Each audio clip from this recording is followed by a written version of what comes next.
Nakushukuru Balozi Katanga kunikaribisha kuongea na hadhara hii. Ukumbi umejaa kweli kweli.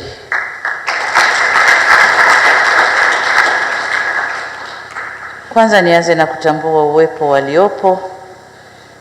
Nianze na Mheshimiwa Philip Isdor Mpango, Makamu wa Rais wa Jamhuri ya Muungano wa Tanzania, Mheshimiwa Kassim Majaliwa, Waziri Mkuu wa Jamhuri ya Muungano wa Tanzania, waheshimiwa mawaziri mliopo hapa, Mheshimiwa Balozi Hussein Katanga, Katibu Mkuu Kiongozi na mwenyekiti wa kamati tendaji ya baraza hili. Tambua uwepo wa wakuu wa mikoa wawili ambao walisimama tukawaona, wa Dar es Salaam mwenyeji na Pwani.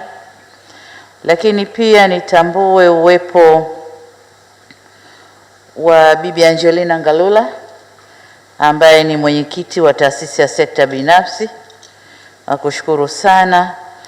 Nitambue pia uwepo wa wajumbe wa baraza hili la biashara la taifa, ndugu makatibu wakuu mlioko hapa, waheshimiwa mabalozi na wakilishi wa mashirika ya kimataifa mlioko hapa, Dr. Godwin Wanga, katibu mtendaji wa baraza.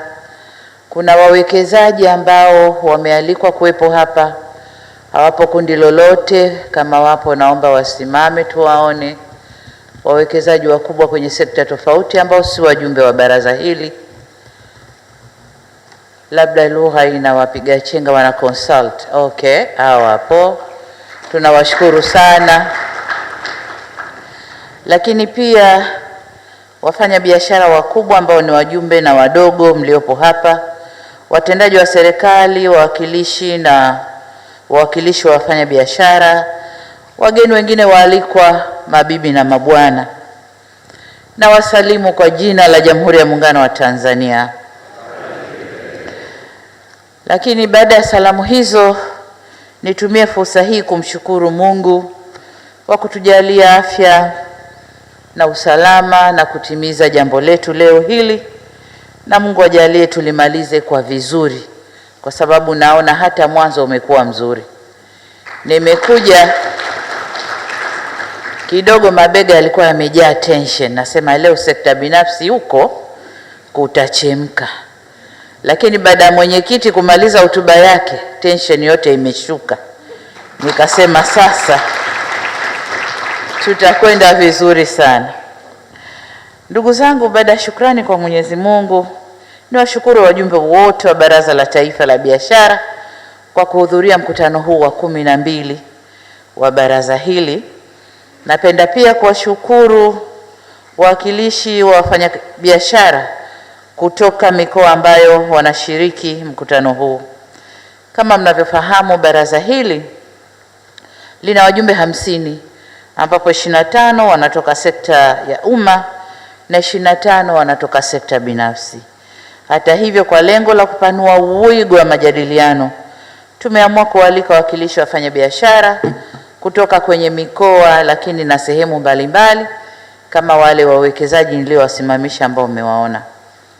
Na hapa napenda pia kutambua uwepo wa waheshimiwa mabalozi ambao wako nasi kusikiliza tunayoyazungumza, wanayeweza kuyachukua na kutupa msukumo unaostahiki. Lakini tuna wakilishi wa taasisi za kimataifa wako hapa pia, mawaziri ambao watanisaidia kujibu hoja zitakazojitokeza, pamoja na watendaji wengine wa serikali, wakiwemo makatibu wakuu wa taasisi na mashirika na wengine. Ni imani yangu kuwa uwepo wenu hapa utaongeza tija kwenye mkutano huu. Na kabla sijaendelea zaidi, niseme tu kwamba hii ni mara yangu ya kwanza kushiriki mkutano huu tangu kuchukua dhamana ya kuliongoza taifa letu, na hivyo kuwa mwenyekiti wa baraza hili. Aidha, kama mnavyoelewa, tangu kufanyika kwa mkutano wa mwisho wa baraza hili kama miaka 3 huko nyuma, wapo baadhi ya waliokuwa wajumbe wa baraza hili ambao leo hatunao. Wameshatangulia mbele za haki nao ni aliyekuwa rais wetu Mheshimiwa Dr. John Pombe Magufuli, lakini pia hayati Balozi Dr. John Kijazi ambaye alikuwa katibu mkuu kiongozi na mwenyekiti mwenza wa kamati tendaji, lakini pia ambaye hatunaye leo ni mzee Reginald Mengi, Bwana Salum Shamte, Bwana Ali Mafuruki na Bwana Subash Patel. Hawa wote walikuwa wenzetu, lakini leo hatuko nao. Hivyo basi tusimame dakika moja kuwaombea dua.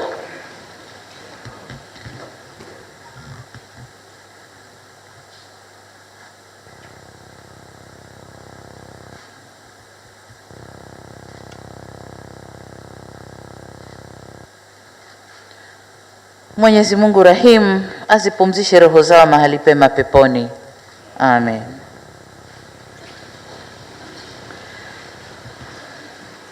Waheshimiwa wajumbe wa mkutano huu, mniruhusu pia kutumia fursa hii kumshukuru mwenyekiti wa taasisi ya sekta binafsi nchini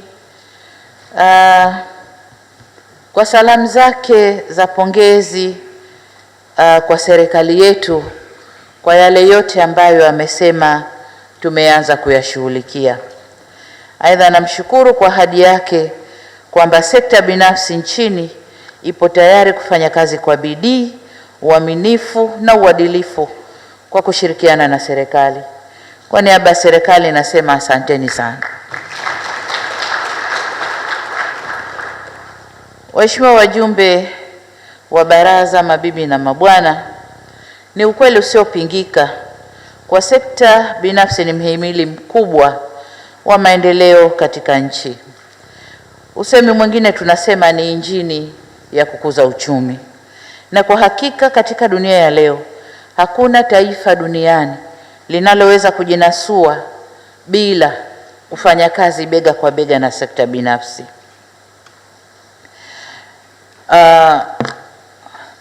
Ni kwa kuzingatia hilo serikali yetu mwaka 2001 iliamua kuanzisha baraza hili la taifa la biashara. Hii ina maana kuwa mwaka huu baraza limetimiza miaka 20 toka kuanzishwa kwake.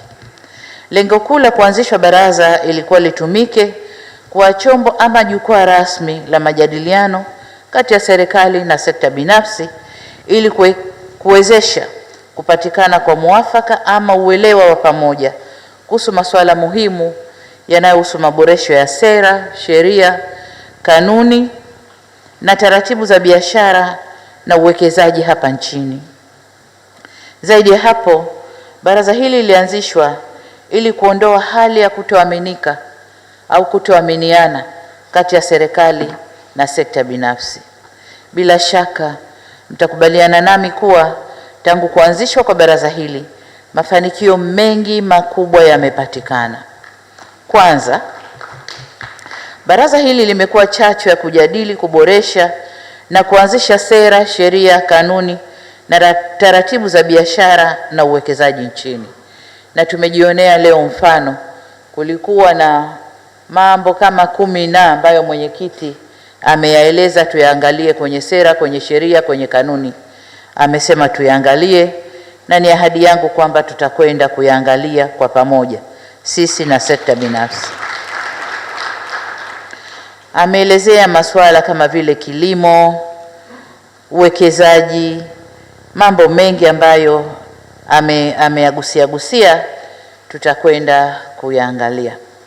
Lakini mafanikio mengine ya baraza hili ni kuanzishwa kwa mabaraza ya mikoa na wilaya ambayo kimsingi yanapaswa kuwa chimbuko la majadiliano kwenye ngazi ya taifa. Zaidi ya hapo, baraza hili kwa kiwango kikubwa limeongeza hali ya kuaminiana kama nilivyosema kati ya serikali na sekta ya umma. Kama mnavyofahamu, siku zote panapokuwa na mawasiliano na majadiliano, hali ya kuaminiana huongezeka. Nitumie fursa hii pia kuwashukuru na kuwapongeza watangulizi wangu kwa kuanzisha na kuliendeleza baraza hili. Nami nataka niahidi kuwa katika kipindi nitakachokuwa kiongozi wa taifa hili, baraza hili litafanya kazi kama ilivyokusudiwa. Na hapa nataka nisisitize umuhimu wa mabaraza ya mikoa na wilaya na yenyewe kuyapa uhai na kuyafanya yafanye kazi. Ufanisi wa baraza hili la taifa utategemea utendaji kazi wa mabaraza ya mikoa na wilaya. Sababu tunapozungumza biashara na uwekezaji sio Dar es Salaam na Dodoma peke yake au kwenye miji mikuu peke yake, lakini ni mpaka kule chini kwenye mikoa na wilaya.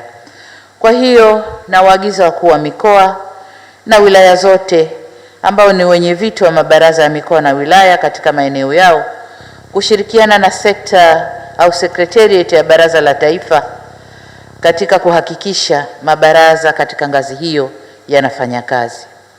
Nami niseme kwamba kupitia baraza hili na kupitia taasisi binafsi kumeundwa majukwaa ya wanawake peke yao wafanya biashara. Kwa hiyo wakuu wa mikoa na wilaya wakiendelea kuyasimamia, mabaraza haya yatafanya kazi vizuri. Nami nimejitolea kuwa mlezi wa mabaraza ya wanawake ya mikoa na wilaya. Lengo ni lile lile la women empowerment, na kama mnavyojua nimejicommit kuwa champion wa suala la economic rights na economic justice duniani. Kwa hiyo mimi nabeba ajenda ya Afrika kwenye eneo hilo na wenzangu wengine watabeba makontinenti mengine. Kwa hiyo lazima tuoneshe mfano hapa nyumbani. Kwa hiyo tutakwenda kusimamia majukwaa ya wanawake ili tuoneshe kwamba tunaweza kufanya. Ndugu zangu, penye mafanikio hapakosi changamoto. Changamoto nyingi zimetajwa hapa na mwenyekiti wa sekta binafsi, na kama nilivyosema mbele yetu hapa kuna mawaziri ambao ni wasaidizi wangu serikalini, watanisaidia kutolea ufafanuzi changamoto zote ambazo zimesemwa hapa. Lakini furaha yangu ni kwamba mengi ya zile changamoto mwenyekiti mwenyewe alishasema yamefanyiwa kazi, yako kwenye mpango, yako kwenye budget, mwelekeo upo, kuna kikao tutakaa. Kwa hiyo inaonyesha kwamba changamoto nyingi tayari tumeanza kuzifanyia kazi, na hivyo sitapenda kujiingiza sana kujibu changamoto ambazo tumezifanyia kazi.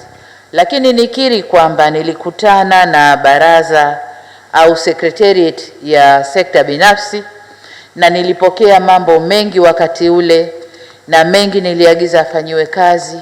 Muda ni mdogo ambayo hatukuweza, tumeyaingiza kwenye bajeti ijayo, lakini kusema kweli mengi nilikuta yameanza kufanyiwa kazi na kuagiza kumalizia kufanyiwa kwake kazi, na hiyo ndio dhamira ya serikali yetu. Tulianza, tunaendeleza na tutafanya huko mbele tunakokwenda. Kwa hiyo niwashukuru sana na niwaahidi kwamba tutakwenda kufanya kazi, lakini kubwa ni lile la kupitia tax administration ambalo serikalini tayari tumejipanga kufanya hivyo. Tutawaita wenzetu tukae pamoja, tuangalie maeneo na tuone tunaendaje katika hilo. Lakini pia suala la mabenki, tumefanya kazi nzuri ya kukuza benki ya TADB ile ya wakulima na ile ya benki ya uwekezaji. Tuliongeza mitaji kwenye miaka ya nyuma huko 2019-20. Kazi zimeendelea na tunatarajia tutakwenda kufanya hivyo huko mbele ili kuziongezea mitaji, na hasa kwa ajili ya wakulima na wafanyabiashara wakati na wale wadogo, tukitambua kwamba wakubwa wanashughulikiwa na benki kubwa kubwa. Kwa hiyo hilo nalo tunakwenda kulifanyia kazi. Lengo ni kukuza wafanyabiashara watoke hatua moja kwenda hatua nyingine, ili wote kwa pamoja tujenge uchumi wetu. Lakini jingine ambalo tunakwenda kuliwekea mkakati mkubwa na mzuri kabisa ni eneo la utalii, na hii ni kutokana na athari ya eneo hili kutokana na janga la corona. Lakini sasa utalii utakwenda pamoja na sekta ya usafirishaji kwa sababu zinategemeana. Kwa hilo nalo ni eneo ambalo tutakwenda kuliwekea mkazo pamoja na maeneo mengine. Ndugu zangu, asubuhi hii jukumu langu ni kufungua mkutano huu. Hata hivyo, imenibidi niseme kidogo. Ningeweza tukusimama na kusema mkutano umefunguliwa tuendelee, hasa kutokana na mtiririko wa ajenda ambazo zinatusubiri tuzizungumze. Kwa hiyo jukumu langu asubuhi hii ni kufanya hivyo, kufungua mkutano.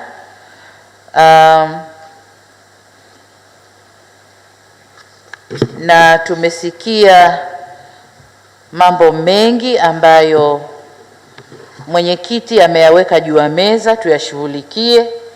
Kwa hiyo pamoja na ajenda zile, mengi yatakuwa yapo kwenye ajenda, lakini mengine hayatakuwa kwenye ajenda na tutakwenda kuyashughulikia. Masuala ya uwakilishwaji au urekebishwaji wa sera au uanzishwaji wa sera ya maendeleo ya sekta binafsi ni muhimu sana. Mmetupa kazi, tutakwenda kukaa pamoja nanyi tukalifanyie kazi. Masuala ya local content tumeyafanyia kazi kama ulivyosema vizuri, sekta ya madini na sekta nyingine, lakini kuna haja ya kuyaangalia kwa ujumla wake kwenye uchumi wa Tanzania. Kwa hiyo nalo tutakwenda kulifanyia kazi, na hili ni jambo muhimu kweli, na kila mkutano na wafanya biashara nazungumzia local content. Kuna upande wetu wa serikali wa sera, sheria na kanuni jinsi ya kuliweka, lakini kuna upande wenu pia wa kujitayarisha kutumia fursa hizo, kujipanga, kupangana kama mnavyoelewana uwezo wenu, nani anaingia wapi. Kwenye sekta ya mafuta wataingia kina nani? Kuna bomba la mafuta kesho kutwa. Nafahamu kulikuwa kuna taasisi iliundwa ya local content kwenye sehemu hiyo, lakini hatuna clear explanation kwenye serikali tunakwendaje kwenye huko, local content ikoje. Kwa hiyo tuna mengi ya kufanya sisi pamoja na nyinyi kwenye swala hilo. Masuala mengine ya TASAC tutakwenda kuyashughulikia, lakini tukizingatia usalama wa nchi pia. Kwa hiyo tutakwenda kuiangalia sheria yetu ya TASAC pamoja nanyi, tukizingatia mambo ambayo kwa nini sheria ile ilitungwa. Mambo ya pre-shipment ya magari, pre-inspection ya magari, swala hili tulikuwa tunalifanya. Magari yanakaguliwa huko, yanakuja yameshakaguliwa, yanafanywa ukaguzi wa pili hapa. Ni wafanyabiashara nyinyi ambao mlikuja kulipigia kelele miaka ile, kwa nini inafanywa pre-inspection kule? Kwa nini yasije hapa? Serikali ikasikiliza, tumefanya pre-shipment na ni pre-inspection hapa. Sasa ni kelele nyingine, tutakaa tuangalie wapi sasa panapotuchoma, tupapunguze makali ili tuende vizuri. Kama nilivyosema, majadiliano ndio kila kitu. Lakini pia ujenzi wa terminal katika maeneo ya SGR na maeneo mengine, na lenyewe tutakaa kuliangalia. Mifuko ya ndani kama nilivyosema, tutakuza uwezo wa benki zetu, lakini taasisi ndogo ndogo za kifedha ili ziweze kutoa mikopo. Swala la research and development muhimu mno, pamoja na swala la ICT ni muhimu sana. Kama nilivyosema, kila siku tunaingia kwenye tuko kwenye wimbi la 4 la mapinduzi ya viwanda. Wimbi hili limeangukia Afrika, nasi kama nchi moja ndani ya Afrika tunaitumia fursa hiyo, lakini ni muhimu tukaitumia vizuri zaidi, kwa sababu wimbi hili limekuja na maendeleo hayo ya teknolojia hayo. Kuna high tech viwanda, kuna nini, kuna mawasiliano, kuna nini. So ni vyema nasi tukajipanga kwa uwezo wetu, kwa kiwango chetu, tukatumia vizuri wimbi hili la mapinduzi ya 4 ya viwanda, lakini kwenye maeneo ya ICT vile tutakavyoweza kujipanga nalo. Kwa hiyo mambo ni mengi, na nina hakika tutakuwa na presentation ya mwenyekiti tutakabidhiwa serikali, ili baadaye tujipange sisi nanyi, tukae na tuangalie kwa vizuri. Lengo ni kufanya mazingira ya kufanya biashara yawe mazuri, tukuze uchumi wetu, tujenge ustawi wa taifa letu. Ndugu zangu, baada ya kusema hayo, sasa nitamke rasmi kwamba mkutano huu umefunguliwa.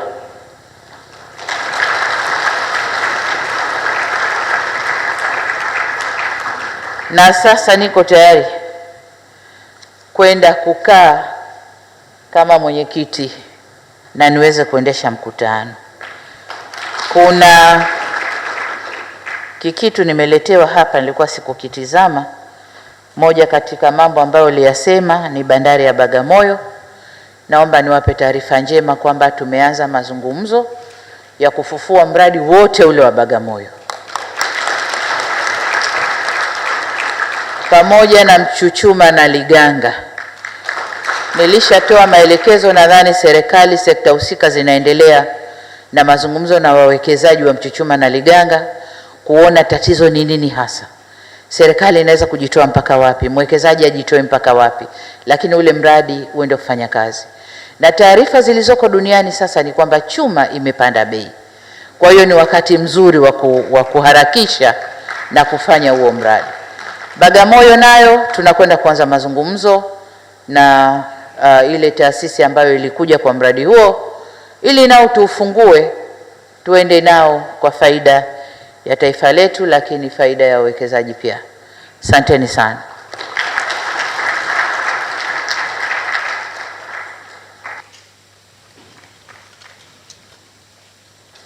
Asante Mheshimiwa Rais na mwenyekiti wa Baraza la Taifa la Biashara.